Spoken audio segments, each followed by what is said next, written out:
Welcome to this video segment on cursors. This is Rajan, and in this tutorial I'll be explaining explicit cursors.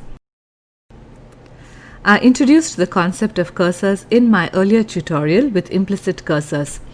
Recalling, a cursor is defined as a work area where a SQL statement is executed. In PL SQL programming, there are two types of cursors, namely implicit cursors and explicit cursors. In this tutorial, I'll be discussing explicit cursors. The explicit cursor is a user-defined cursor that is associated with select statements in a PL SQL block.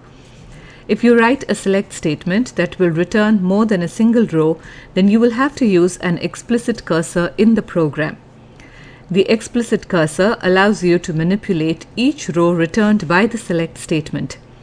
However, if you use a cursor, you must keep in mind that you will have to perform certain manual steps that are associated with explicit cursor manipulation.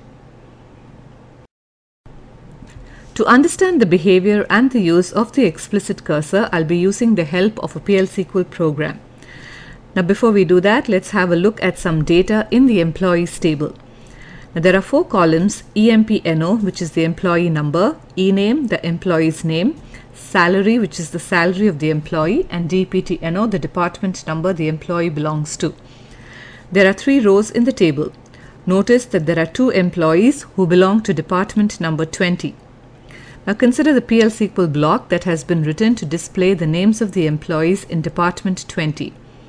The program reads as declare VENAME varchar 2 of 45, begin, select ENAME into VENAME from employees where DEPTNO equal to 20, DBMS underscore output dot put underscore line VENAME end. Now, in this program, the select statement should retrieve two rows based on the condition department number equal to 20. But when this program is executed, it returns the error exact fetch returns more than requested number of rows. Now, this is because the query returns more than one row, and you will have to rewrite this program using an explicit cursor. I mentioned in the previous slide that if you are using an explicit cursor, there are some manual steps that need to be performed. There are basically four steps. Two of them are mentioned on this slide and two on the next. To begin with, you must declare the cursor. This is done in the declaration section. When you declare the cursor, you give the cursor a name and you associate it with a select statement. This select statement is the statement that returns multiple rows. The syntax of cursor declaration is cursor name is followed by the select statement. The example declaration has been provided as cursor C1 is select ENAME from employees where department number equal to 20. The next step is to open the cursor. This is also done within the body of the PL SQL block. Opening the cursor results in the execution of the select statement to create a set of rows which are referred to as an active set. The syntax is open cursor name, and the example for opening the cursor called C1 is open C1. The third step in cursor manipulation is fetching the cursor. Now, this is how you bring the values from a row of the cursor into memory variables for processing. This step is also performed in the body of the program. By fetching the values into memory variables, you can individually work with the values generated by a single row of the select statement. The syntax of this step is fetch cursor name into variable, comma, and any number of variables based on the number of columns that the cursor is associated with. Now, in the example, the statement is fetch C1 into VENAME. Here, VENAME is the name of a memory variable. The last step in cursor manipulation is closing the cursor. When this step is executed, the cursor is released and all the memory occupied by the rows returned by the query are released. This step is executed in the body of the program, and the syntax is close cursor name. To close the cursor called C1, you would issue the statement close C1. Here we'll take a closer look at the step of fetching the cursor. Fetching of a cursor is done so that the values that are held by a row of the cursor are available to the program for manipulation. By fetching the row, you populate the current row's values into memory variables. Now, because the cursor is made up of many rows, you will have to repeat the process of fetching multiple times for the number of rows you wish to manipulate. Therefore, a fetch statement is typically enclosed within a loop type of construct that could be a loop end loop statement or a while loop statement. The for loop can also be used for cursor manipulation. Now, in the example, the keyword loop is followed by the fetch. Remember that a loop construct is endless unless you have a way of breaking from the loop. Following the fetch, you must write a statement that will cause the looping to stop, and this is typically done when all the rows have been fetched. I'll explain this point a little more when I teach you about the attributes of the explicit cursor. Now, here is a program that was initially discussed in this tutorial. I have made some changes to it to incorporate the explicit cursor. The program now reads as declare v-ename varchar2 of 45. Cursor C1 is select ename from employees where deptno equal to 20. Begin, open C1, loop, fetch C1 into v-ename, followed by a statement to exit the loop, dbms output line v-ename, end loop, end. Now, the variable v-ename is declared so that the value fetched by the cursor can be populated into it. The cursor is called C1 and it's associated with that select statement that retrieves the names of the employees in department 20. In the body of the program, the cursor is opened so that the select statement is executed and an active set of rows generated. Following this, we have a loop that encloses the fetch, which allows you to retrieve the first row and subsequent rows from the cursor into the memory variable called v-ename, one row at a time. Following the fetch would be a statement that would break from the loop when no more rows are available in the cursor and the fetch fails. Now, if a row is found, then the value from the memory variable v-ename is being displayed with the dbms output line statement on the screen. So, as each employee's name is fetched from the cursor, it will be displayed on the screen. The loop ends followed by the end of the program. We'll now go over the attributes of the explicit cursor. These attributes play an important role in identifying the status of an explicit cursor.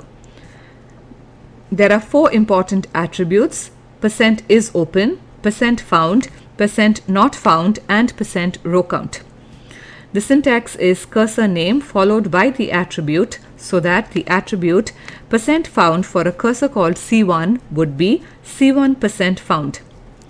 The first attribute is %is open. It's a Boolean attribute returning a true or false value. True is returned after the cursor is opened and false when the cursor is not opened. The %found attribute is Boolean and returns true or false. True is returned when the fetch statement finds a row in the cursor, and false when a fetch statement does not return a row from the cursor.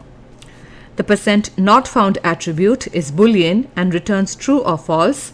True is returned when a fetch statement does not find a row in the cursor, and false when a fetch statement returns a row from the cursor. The %row count attribute is numeric. It returns a numeric value associated with the row being fetched. The first row fetched is row count 1 and the second row is row count 2, and so on.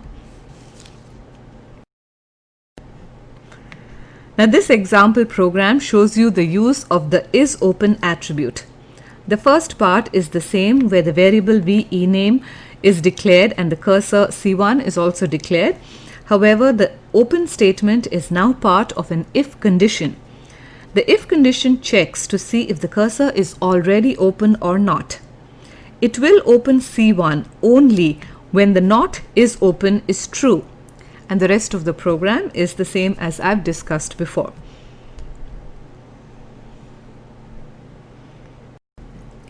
In this program, you're going to see the use of the %NotFound attribute.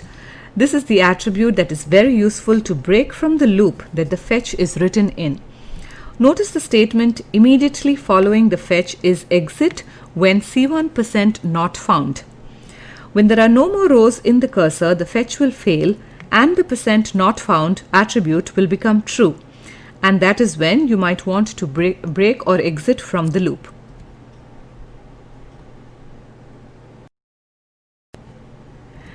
The %found is the opposite of %NotFound. So as long as a row from the cursor is fetched, you would want to process the values generated by the fetch. Otherwise, you want to exit the loop. Now in the example, immediately after the first fetch is done, a check is being done using an if C1% found condition. You want to display the name, else you want to exit from the loop.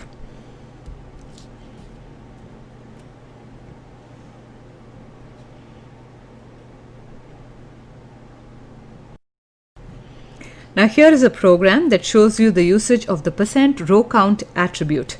If you want to display the names of the employees along with a number indicating 1 for the first name, 2 for the second person's name, then you can use the %RowCount attribute. Look at the desired output at the bottom of the slide. The name Jack is prefixed by the words row number and followed by the number 1. The name Rick is prefixed by row number 2. Now this can be easily accomplished with the %RowCount attribute.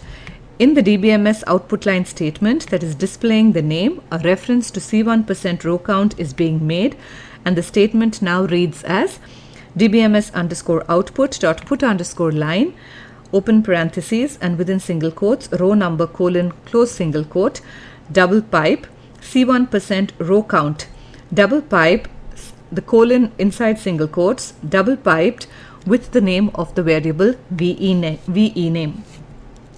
Now this program also shows you the usage of the other attributes such as isOpen and %NotFound, and it makes it a complete program with all the necessary validations that you might want to use when writing a program that uses explicit cursors.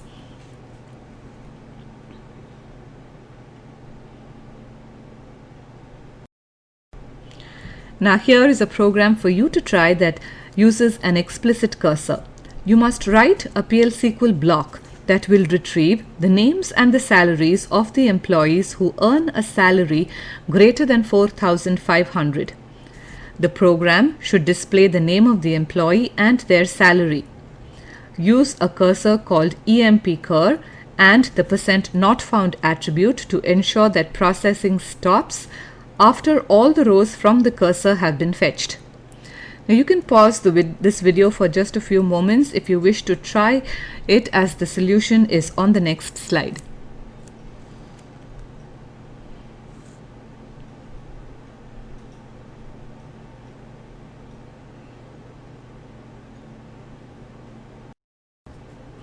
The solution to for the program to try is displayed on this slide.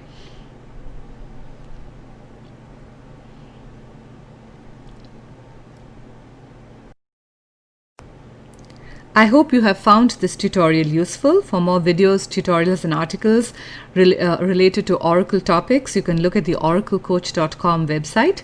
Thank you for your time and thank you for listening.